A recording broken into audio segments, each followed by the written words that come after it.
Assalamualaikum warahmatullahi wabarakatuh. Kita kembali lagi ke pembelajaran. Hari ini kita belajarnya tematik ya. Jadi disiapkan nanti buku LKS tematiknya, kemudian untuk nanti bisa mengerjakan soal dan biar nanti pengetahuannya lebih jelas, tetap dibaca LKS-nya dan juga ikut memperhatikan video dari Bapak ini. Oke, lanjut saja. Hari ini kita masuk ke tema 6. Sebetulnya cita-citaku ya untuk pembelajarannya ada 1, 2, 3, dan 4 digabung. Jadi nanti dipadatkan saja materinya. Oke, langsung masuk aja pembelajaran yang pertama. Pembelajaran yang pertama kita mata pelajaran itu bahasa Indonesia. Jadi kita materinya adalah puisi. Jadi anak-anak dulu mungkin waktu kelas 1, 2, 3 pernah anak-anak membuat puisi. Nah sekarang ini akan kita pelajari puisi itu secara mendalam dari ciri-cirinya dan unsur-unsur lain. Oke, yang pertama puisi dan ciri-cirinya. Di sebelumnya puisi itu merupakan karya sastra yang isinya itu adalah ungkapan perasaan seseorang dan biasanya mengutamakan keindahan bahasa dan kepadatan makna. Puisi itu misal anak-anak punya perasaan senang, anak-anak melambangkannya dengan mengungkapkannya itu dengan berpuisi. Nah dalam berpuisi ini anak-anak itu biasanya menggunakan kata-katanya menggunakan bahasa-bahasa yang indah dan puisinya itu padat akan maknanya. Jadi maknanya itu padat dan anak-anak udah tahu apa makna yang ingin disampaikan. Nah, ciri-cirinya untuk puisi itu yang pertama adalah barisnya. Nah, puisi itu biasanya berbentuk ini, ada baris-barisnya. Baris biasanya ada 4 baris, 5 baris, 6 baris dan seterusnya. Kemudian bait. Kumpulan puisi itu berbait. Nah, bait dan baris ini berkesinambungan ya. Jadi misalnya satu bait itu biasanya ada, contohnya satu bait ada 4 baris. Jadi dalam puisi biasanya contohnya ya puisinya di LKS kita bisa lihat di halaman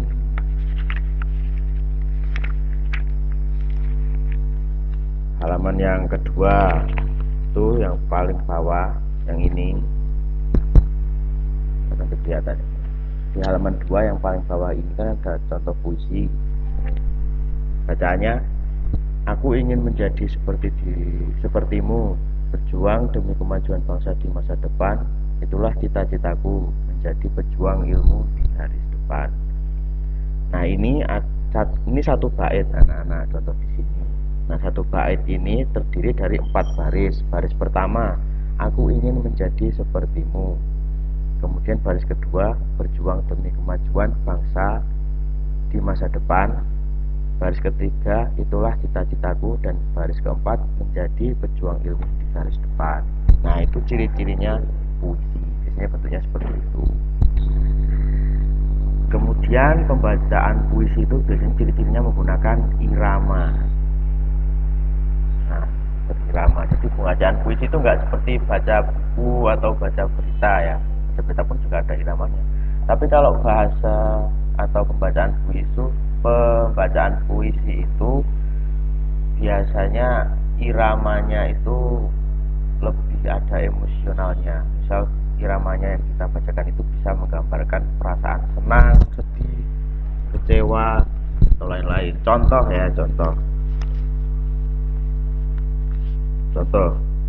ini puisi yang ada di LKS halaman 2 tematik. Contoh kalau jelek ya nggak apa-apa kan, namanya juga pelajaran ya. Aku ingin menjadi seperti dirimu, berjuang demi kemajuan bangsa di masa depan. Seperti itu. Tapi ada yang lebih baik lagi lah. Contohnya kayak gitu. Nah kemudian lanjut ciri yang keempat itu rima.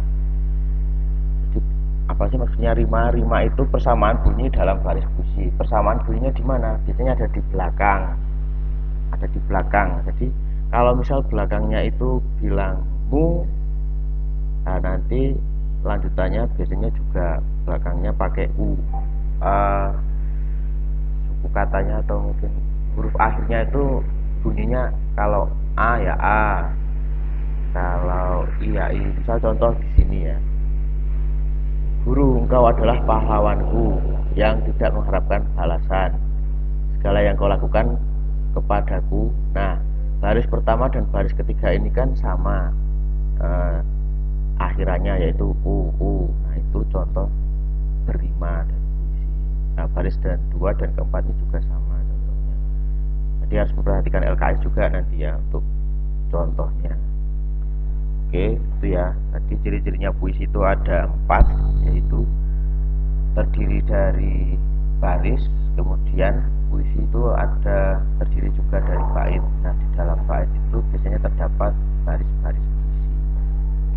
Kemudian dalam pembawaannya puisi menggunakan irama seperti pergantian tinggi rendah suara, panjang pendek puisinya, kemudian keras dan lembut dalam pengucapan bunyi dalam puisi, dan yang terakhir puisi biasanya ditulis berrima.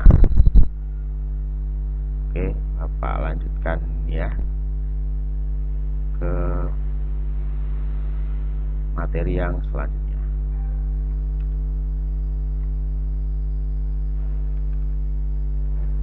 Jenis rima dalam puisi. Ini kita masuk ke rima. Ciri-cirinya tadi kan ada rima. Nah, rima ini yang pertama ada rima yang sajaannya itu AB atau puisi berrima silang. Tadi sudah Bapak contohkannya. Jadi persamaan bunyinya itu ada di antara baris pertama dan baris ketiga. Kemudian yang baris kedua itu sama dengan baris keempat. Itu contoh jenis rima AB. Kemudian jenis rima ABBA atau puisi berrima peluh. Maksudnya peluh itu kayak ini, huruf B-nya ini, saja B-nya ini kan diantara huruf AA, jadi itu seakan-akan dipeluk. Nah, jenis ini itu biasanya ditulisnya itu persamaan bunyinya baris pertama itu sama dengan baris keempat. Nih, baris pertama itu sama dengan baris keempat. Kemudian baris kedua itu sama dengan baris ketiga. Itu ya. Jadi contohnya jenis rima ABBA. Kemudian jenis yang ketiga rima AABB. Rima AABB atau puisi berrima pasangan. Nah, ini jadi berpasang-pasangan. Jadi baris pertama dan kedua itu akhirannya AA, baris ketiga dan keempat akhirannya BB. Maksudnya AABB itu akhirannya misal kalau di puisi pertama akhirannya pakai ku, akhiran kedua yang baris kedua juga pakai ku. Kemudian baris ketiga misal pal, yang baris keempat juga pal. Contohnya. Nah, kemudian ini yang keempat. Yang keempat ini.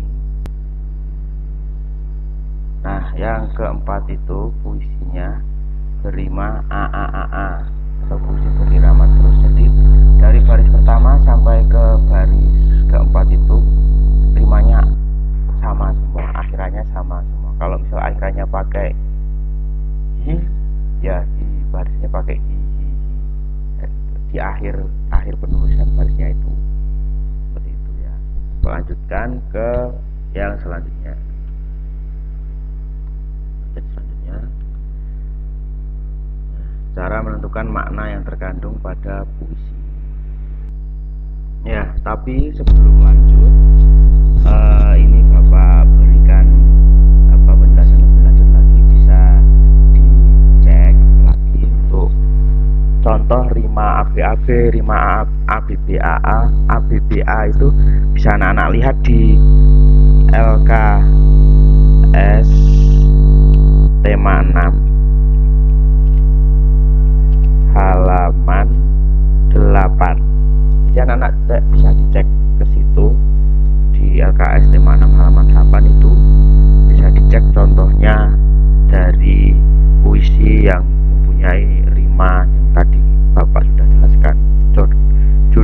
judulnya puisinya itu Dokterku Inspirasi. Dan anak bisa lihat di sana untuk bisa memahami ini rima AAA itu seperti apa, rima ABAB seperti apa, rima AABB itu seperti apa, dan rima ABBA itu seperti apa. Jadi bisa dicek di sana ya nanti. Oke, kita lanjutkan ke pembelajaran yang selanjutnya dari mata pelajaran bahasa Indonesia. Nah, kita akan menentukan makna puisi yang terkandung pada puisi. Oke, pembelajaran materi selanjutnya itu menentukan makna yang terkandung pada puisi. Langkah-langkahnya itu ada 5. Yang pertama, pastinya kita harus membaca puisi dengan seksama secara berulang-ulang. Kalau misal kita menentukan makna yang terkandung pada puisi, membacanya biasa saja. Kalau kita disuruh tampil membacakan puisi, ya baru itu membacanya dengan emosi, ekspresi, dan nada. Tapi kalau cuma membaca, ya biasa aja. Jadi puisi itu dibaca dengan seksama secara berulang-ulang terus, dibaca berulang-ulang terus. Kemudian puisi dibaca setiap baris dalam bait puisi secara cermat. Jadi setiap baris di dalam bait itu dibaca secara cermat, diperhatikan. Kayak istilahnya itu puisi bercerita tentang apa, kemudian bahasa yang digunakan seperti apa, dan ada alur ceritanya atau tidak, dibaca dengan cermat. Kemudian mencatat hal-hal pokok dalam puisi. Jadi hal-hal yang pokok itu dicatat. Hal yang pokok itu seperti apa ya? Contohnya seperti hal-hal puisi itu sedang menceritakan tentang hal apa, contoh orang tua. Biasanya kan di dalam puisi diceritakan bagaimana orang tua itu mengasihi kita, menyayangi kita. Nah, itu yang dicatat. Jadi jangan dicatat semua, tapi hal-hal yang pokok saja. Kemudian mencatat peristiwa penting dari setiap baris puisi. Jadi di setiap baris itu pasti ada hal yang penting, nah itu dicatat. Kemudian menyusun catatan yang telah dibuat dengan menggunakan bahasa sendiri. Jadi setelah selesai tadi dicatat hal-hal yang pokok, kemudian hal-hal yang penting dalam puisi, itu langsung kita susun catatan yang sudah dibuat tadi dan ditambahi dengan bahasa sendiri, sehingga nanti kita akan tahu makna dari puisi itu seperti apa. Intinya seperti mengartikan puisi dengan bahasa kita sendiri. Oke, lanjut ke pembelajaran yang selanjutnya. Nah, tadi itu adalah materi pelajaran bahasa Indonesia. Anak-anak, sekarang kita masuk ke IPA. Tapi sebelum masuk ke IPA, anak-anak bisa mulai melihat puisi yang sudah Bapak minta untuk dibuat waktu awal pembelajaran. Itu dilihat tadi mulai dari awal, dari ciri-cirinya, kira-kira barisnya itu ada berapa, kemudian baitnya juga. Kan tadi Bapak memberikan arahan untuk membuat 6 baris saja. Nah, 6 baris itu dibuat jadi 1 bait. Jadi 1 bait itu berarti 6 itu hanya 1 bait, tidak dipisah-pisah. Kemudian rimanya terserah nanti anak-anak mau membuatnya seperti apa. Tapi di sini rimanya bisa menggunakan ABAB atau rima ABBA atau AABB dan rima AAA. Itu terserah anak-anak mau membuat yang mana. Nah, jelas nanti setelah membuat puisi itu rimanya ditulis di bawahnya. Ini puisi rima ABAB atau ABBA atau AABB atau AAA. Jadi nanti biar jelas itu puisinya yang anak-anak buat itu rimanya seperti apa.